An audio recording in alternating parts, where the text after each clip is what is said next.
This is Calicat the Calicatster in quarantine again. So I'll be reviewing movies and things and internet vloggy things again. Apparently because on Christmas Eve, this is the quarantine again before New Year's. And probably after New Year's a little bit. Because apparently half the family had COVID. Yeah, I don't, but just want to make sure. So, quarantine again. I've been vaccinated. Mother's been vaccinated. Sister, not so much. Anyway, so they all got that. So we're in the vaccine. So what this is, I'll be seeing some movies online and whatnot. But the first thing of this is the first internet thing I'm going to talk about is apparently the wildly successful Lindsay Ellis channel still exists, but she decided to discontinue her Twitter and doing main videos on her main video channel. She's millions of subscribers. She's a famous author. She's published two books, Axioms and a sequel, and other video essays and whatnot. She was a former Channel Awesome person. She was the girl Friday to the Nostalgia Critic. She was called the Nostalgia Chick.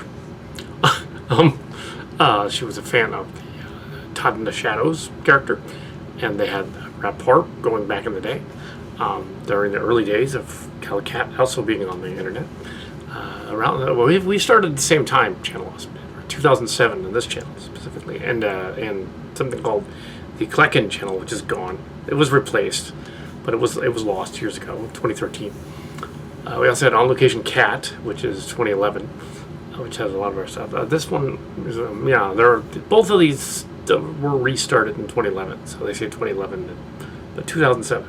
This channel, I don't have the subscribers, not even remotely the millions of subscribers they have. Ex-Channel Awesome person, she had more views than all the other ex-Channel Awesome people. I was just a fan, all right? I wasn't there. I was not involved in that. I've read Axioms and I've reviewed it on my channel, the book.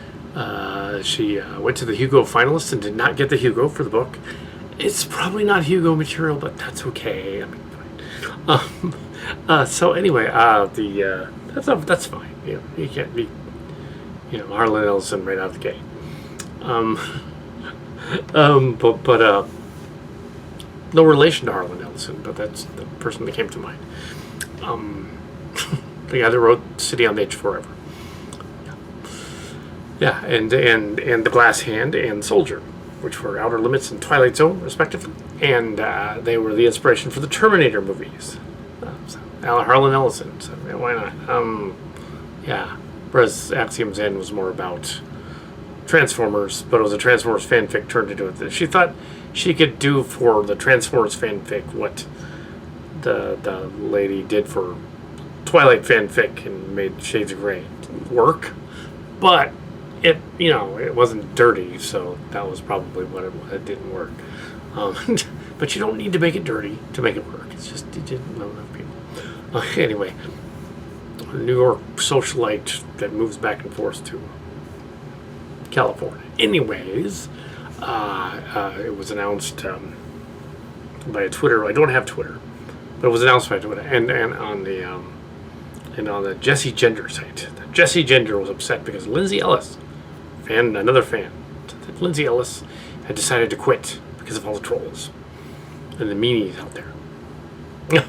I've mentioned Lindsay Ellis' channel on occasion on here because she's one of the subscribers and subscriptions, and out of the millions of other ones, it's just I'm not important to that. But I do know how to block the trolls. Yeah, and I have done stories and treatises on the trolls, including Starship Locations, which over on the Chimera channel explores the troll critical vitriol stories of former Channel Awesome, which is kind of funny as Star Trek stories, just funny, and Ancient Aliens reviews and Colavito and stuff like that, but changed around significantly. So I've explored the nature of Reddits and blogs and videos, because after all, mine's been around since 2007 too.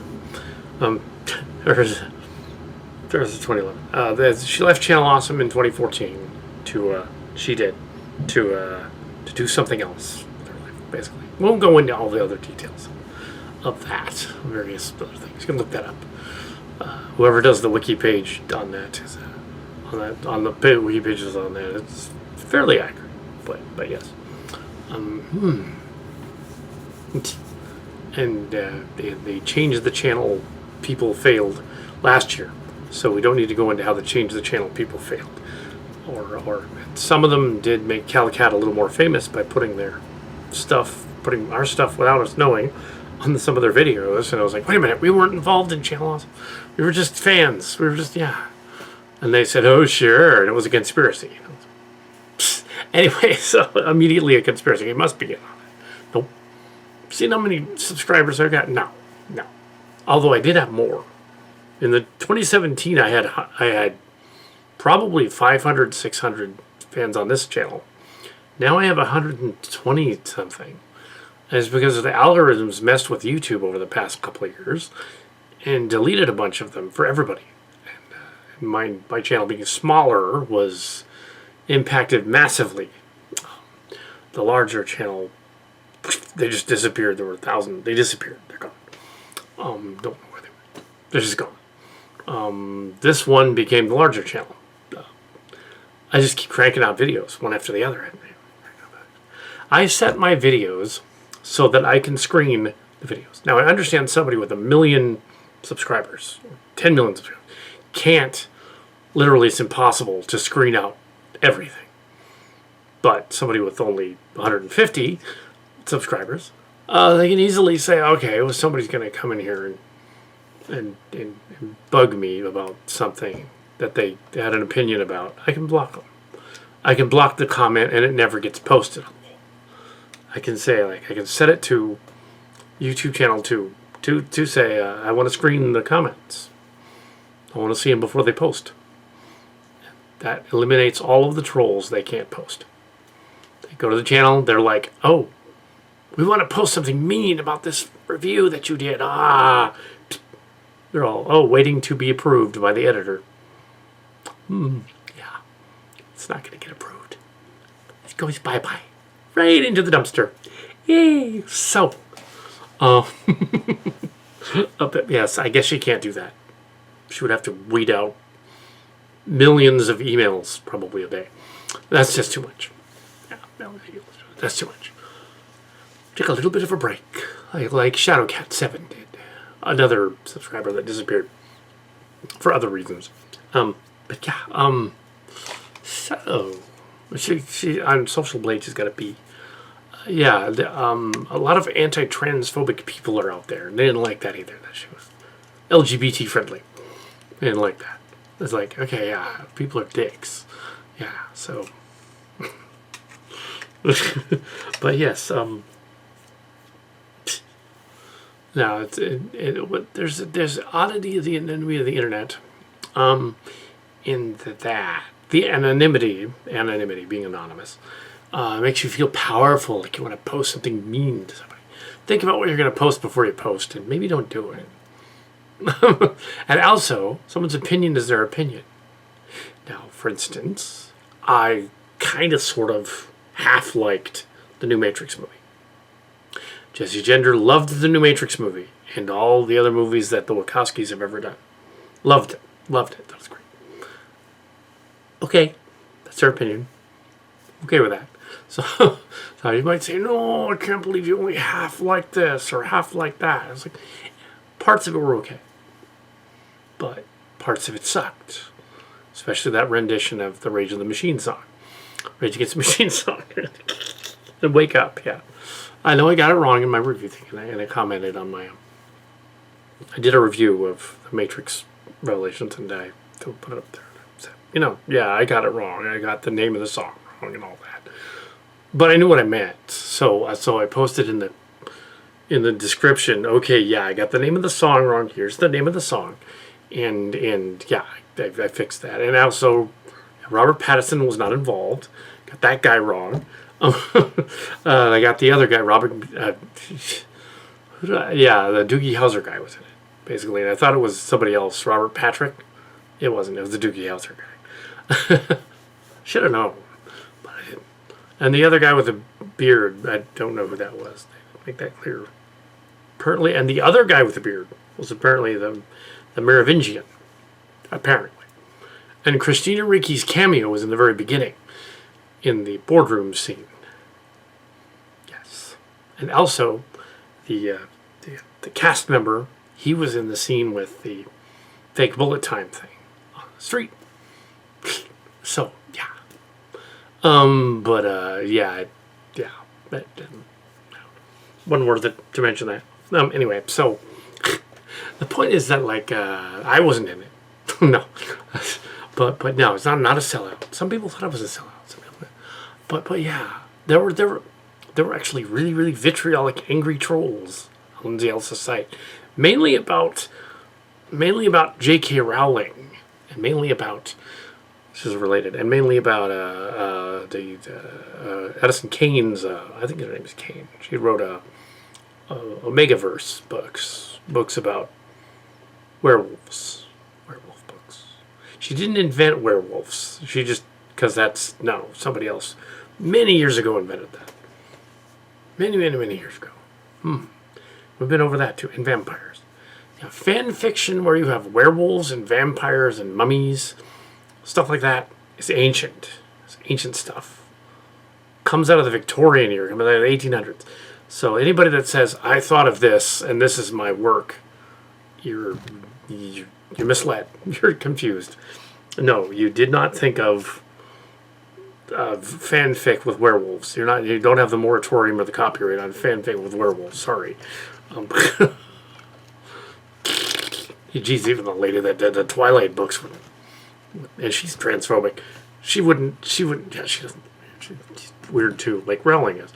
I don't even know if I want to see Fantastic Beasts 3 because J.K. Rowling's ruined it. It's the second one, which is all transphobic and be stupid. It's like, so transphobic. But yeah, Lindsay Ellis went to school. Lindsay Ellis got an education in film, theater, from New York somewhere. I think it was New York, and then L.A. And somewhere else. And she's very well versed in movie and film theory, and far more versed than the Calicaster. And and she has apparently has some video essays on there that are graduate level video essays that should be played at school. I commented on the blog of the Jesse Gender. I commented on it. Some of the Lindsay Ellis stuff should be aired in high school, in college, taught as a course. Death of the Author, for instance, the treatise on is the author disconnected from their work, and it was related originally to Rowling being anti-trans, even though she wrote Harry Potter, which is the gayest book series ever. What the hell's wrong with her? And that's awesome, but apparently she forgot about that. She doesn't. J.K. doesn't want to come out and say it. I'll say it. Somebody else wrote those books for her. That's why she did. That's why it doesn't seem disconnected. Somebody else wrote them. One, me, of course. I wouldn't have. No, either way, not that talented. But somebody else ghost wrote all of the Harry Potter books. Maybe she wrote one, a little bit of two. All the rest, somebody's a ghostwriter. Gonna guess it's Jim Dale, but it might not be. Don't quote me on that. But somebody else wrote her books, and that's why the later books are floridly better written than the other ones. It's because she didn't write them; somebody else did. That's why she can have all these issues and things. She didn't write them. I can tell though that Lindsay Ellis did write Axiom's End and the sequel, which I don't have yet. But yeah, I don't know her at all. She reminds me of somebody that I knew from Jung So-won. It's not her though. She's now a lawyer, different person, not mine. Lawyer, somebody else's lawyer. Lives down in Florida. She was one person, but she's not. She's not that person. It's just reminds me. I think she might have been at conventions years ago. She could do conventions still. That'd be cool. Talk about writing and authorship. I think she had been to the conventions. Yeah, I think so. Anyway, so She did a hilarious review of Cats, and deconstructed Phantom of the Opera and Phantom of the Opera 2, and most recently Phantom of the Opera 2. And I think Phantom of the Opera 2 is the last thing she did. But yeah, deconstructed movies, death of the author. And death of the author does not mean that she wants to take out the author. That's not what she's saying. She's saying, is the author disconnected from their work? Such as the works of Lewis Carroll and Alice in Wonderland. Is Lewis Carroll from the 1800s, Victorian era, being kind of a creeper, because he totally was, is he disconnected from Alice in Wonderland? Well, no, not technically. Kind of a creeper. You know, it's like, but yeah, so no, he's not. Is you know,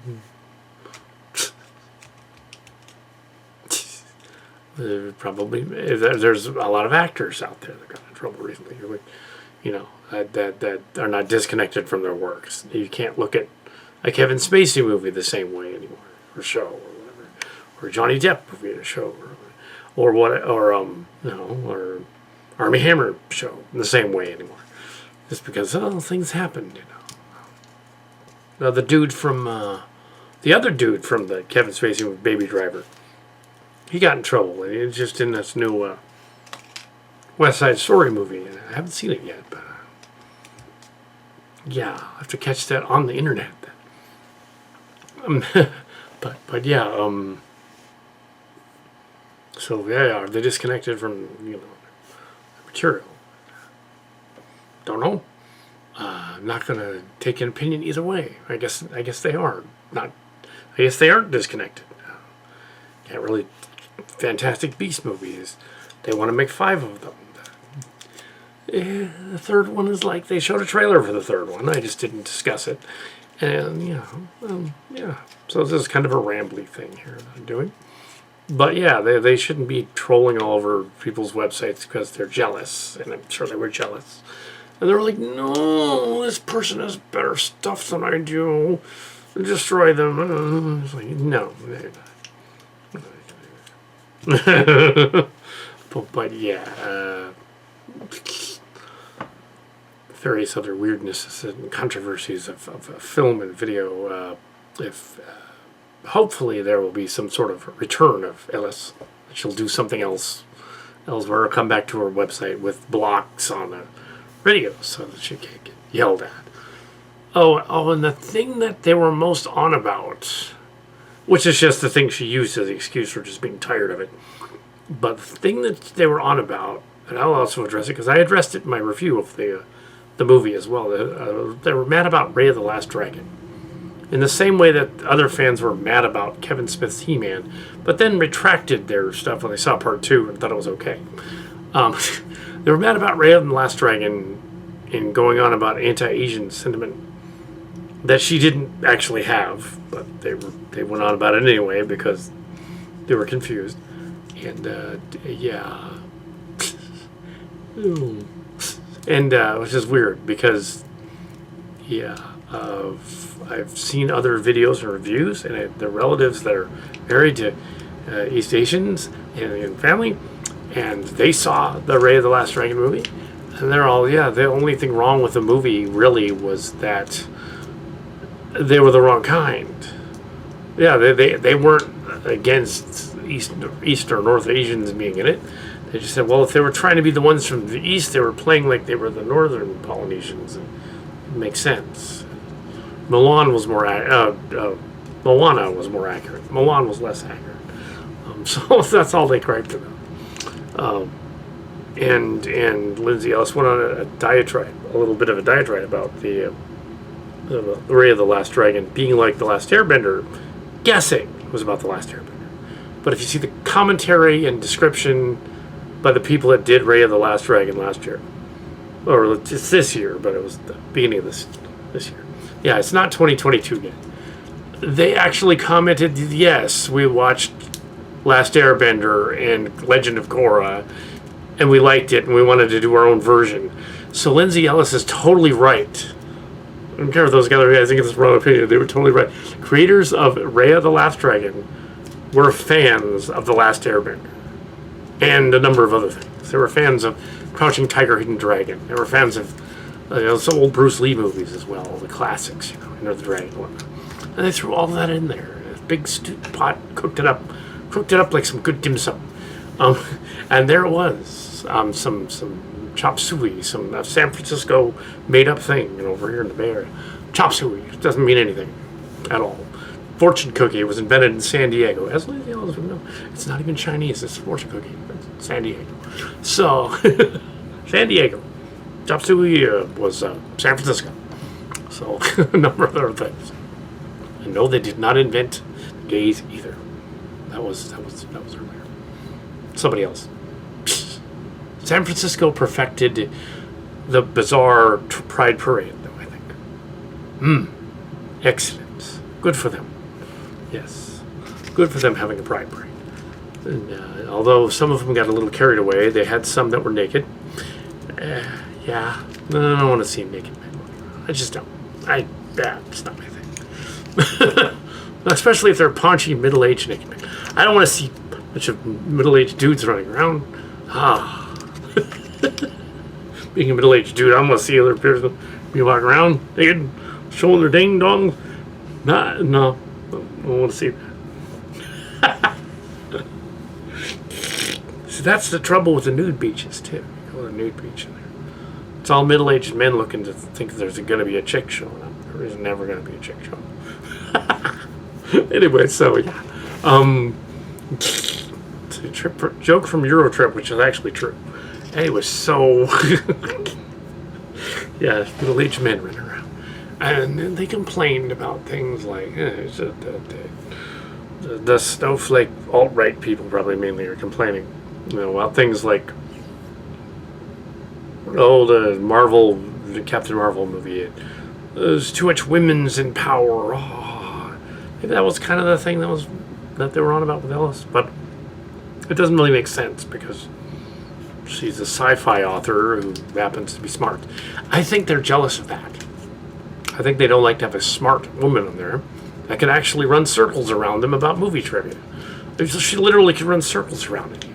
And he was here in the cast at the KCS show. I'd be like, wow, I didn't even think of that. Half that stuff on that. It's a treatise of movies and things. I didn't think of that. So, yeah. All these other things. So, yeah. A little treatise on, Lindsay Ellis. I hope she comes back, because that'll be cool. She comes back. She won't come here, of course. Back on YouTube. Yeah. Doesn't know me. No. That'd be weird. Collab over Zoom. No, I don't know her number. It's not going to happen. The trolls will complain. They'll come over here. They'll be like, no. Somehow you fixed it. Oh, rigged it up so makes her penis soft if we're thinking about somebody who's smarter than us. So, and Dave Chappelle was punching down about that thing. So was Rowling. Punching down, let's go after the mirror. Let's make up a ridiculous thing about they're all in the bathrooms out to get us. No, not encountered that. It's just silly. No.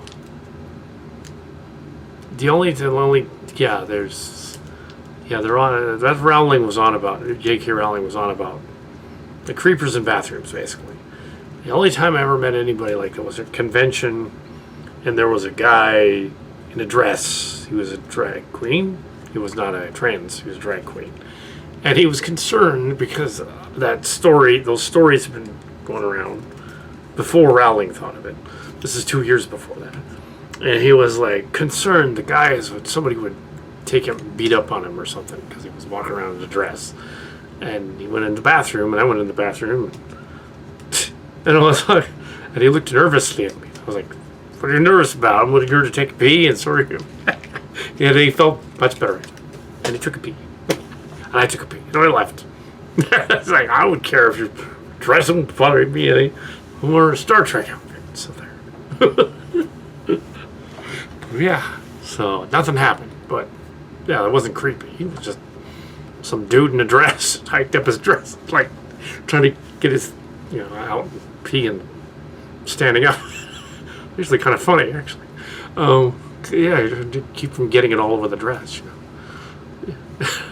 But yeah, I didn't watch or anything. That's gross. I didn't watch because you don't want to watch me pee. That's weird. Then I'd be the creeper. Nah, that no. Ew. But no. But yeah, people do not go dress up as a woman to go like molest people in bathrooms. That's stupid. Why would they bother? It's like if they're gonna do something creepy, they would just do it. It's like, I'm gonna dress up in an elaborate costume to trick you. Ooh. And they're probably afraid of that in bars too. They probably think like oh, the tranny person's gonna trick us. Like, no, the tranny person didn't trick you. You're totally gay. You just picked up on a dude. He didn't trick you. You just wanted some dude. So go for it. Maybe he's, I don't know, maybe he's into you. Yep. So yeah, no, don't do that. It's too much COVID around. Wait for that to stop.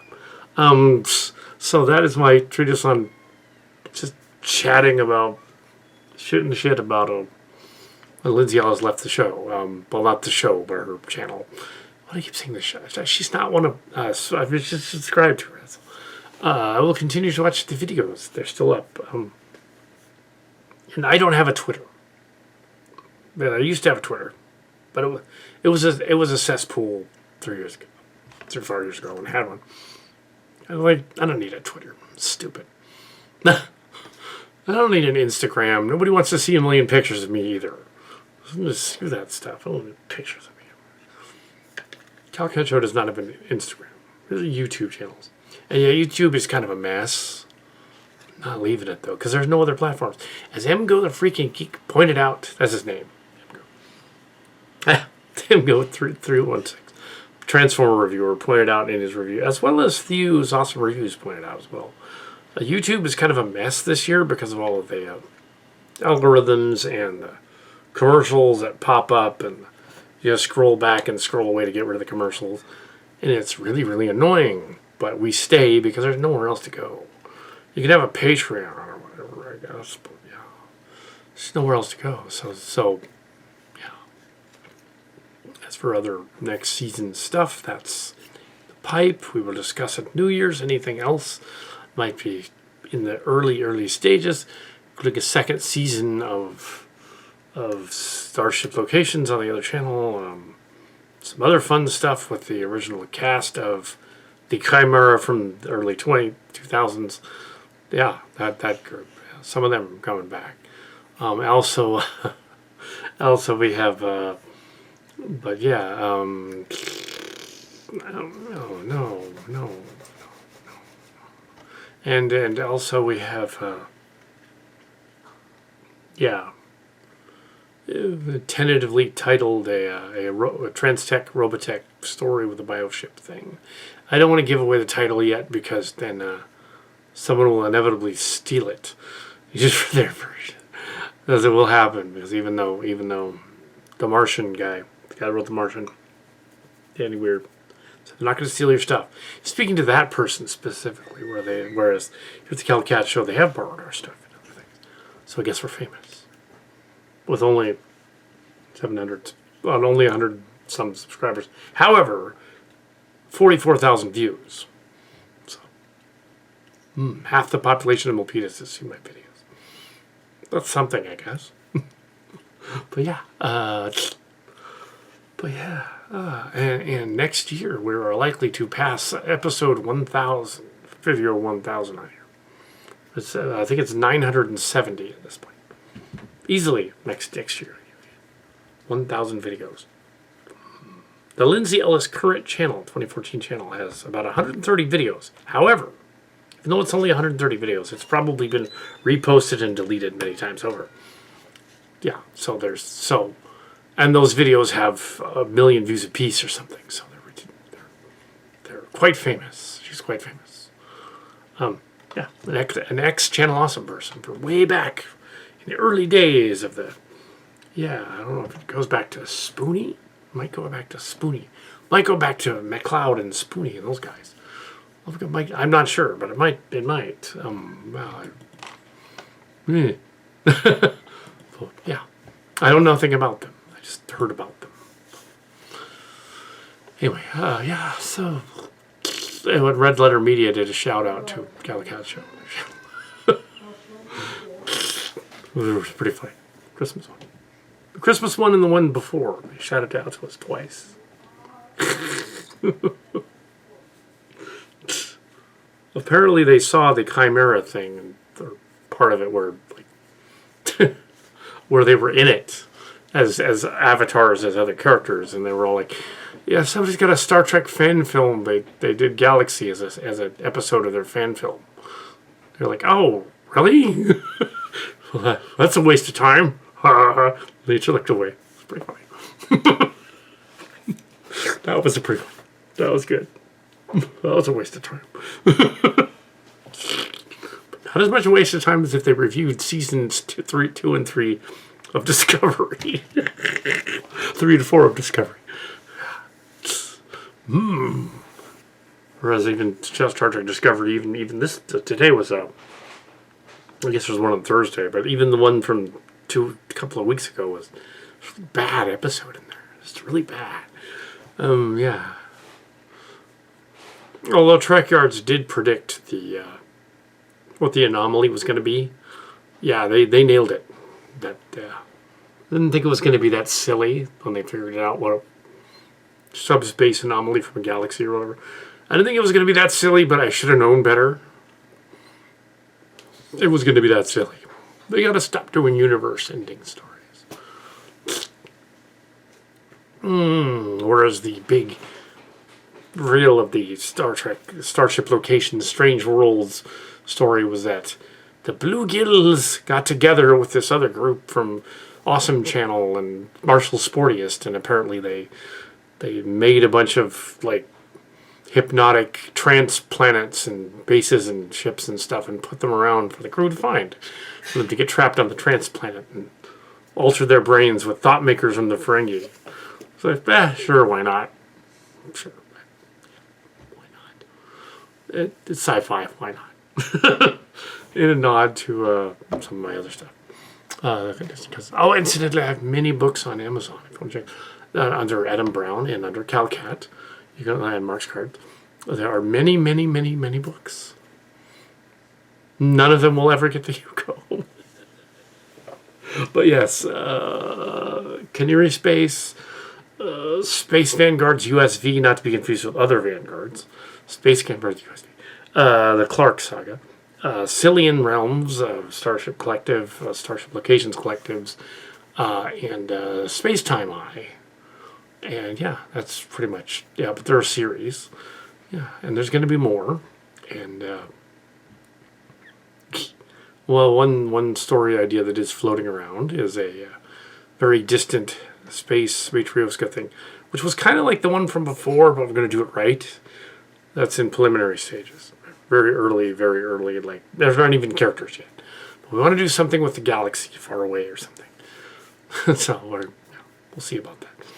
Currently, I am writing the novelization of Starship Location Strange World Season 1. And it is very slow going. For some reason. Anyway. Because it's much easier to do it as video, because it's video. But when I turn it into a book, you have to turn it all into a book. He said, she said, and correct all that. Yeah. And make sure there's no copyright infringements anywhere. No way to offend others. Changing names around. So it's not Channel Awesome, it's Awesome Channel, or stuff like that. Because clearly we don't want to make fun of Awesome Channel, I suppose, you know. I mean, out of the 2 or 3 times that we happened to have met them years ago, they've since done Reboot, they've since done Polar Express, they've since done, what else did they, the Rescue Rangers? They did a bunch of stuff. Although Mark's card still says, no, why did they think that Secret of Noon 2 was good? I don't know why they thought Secret of Noon 2. But Don Bluth came on their show, and he decided that that wasn't good, too. So, but yes, they just recently did the Polar Express, which is one thing Cal Cat suggested. And yeah, it was uncanny and hilarious. Not supposed to be. So yeah, Jesse Gender likes the fact that Cloud Atlas was hilarious, but unintentionally so, then fine. And if she likes, it's unintentionally hilarious. Jupiter Ascending is a train wreck, a true train wreck. But yeah, Speed Racer, clearly she's not familiar with the original cartoon, and the movie version is basically not. The movie version of Speed Racer, from what I remember, was more like a Hot Wheels Heroes or something. The Cars. A live action The Cars from the 70s. And it's Hot Wheels Heroes is what it was later in the 90s. And that's fine, but it's not Speed Racer. It's Hot Wheels Heroes, which is fine. That's what they should have called it. It wasn't horrible. The Matrix 3 was boring. Matrix 2 was like, oh, it's okay. They got pretentious. The Wachowski brothers got pretentious. And then became Wachowski sisters. They got pretentious. It is interesting, though, that the same people that are griping about women having power or something, the same people that are griping, are not anti-trans about the Wachowski siblings. That's interesting. The same people that would go off about on an anti-trans tangent about something else they didn't like because it makes their balls hurt. They go shrivel up. The same people just say the Wachowski siblings wrote a thing. Lana Wachowski wrote this or whatever, and they don't say anything about that. That's interesting that they pick and choose what they want to. And if they like the movie enough, even if they didn't like the movie, they still no. They're not gonna go there. They're not gonna punch down on that one. Which is interesting. It means like they appreciate the Wachowski brothers, or now Wachowski sisters, for what they've done. Doesn't matter if they were, trans or not. It doesn't matter. It shouldn't matter. That's interesting. It makes it interesting. So, yeah. Hopefully 2022 will not suck as much as 2020 did. 2020 was worse, though. It's an uphill bell curve. It can't go this bell curve. Yeah, so this is my... I don't know what I'm ranting about this evening, but yeah, this is the... So yeah, there you go.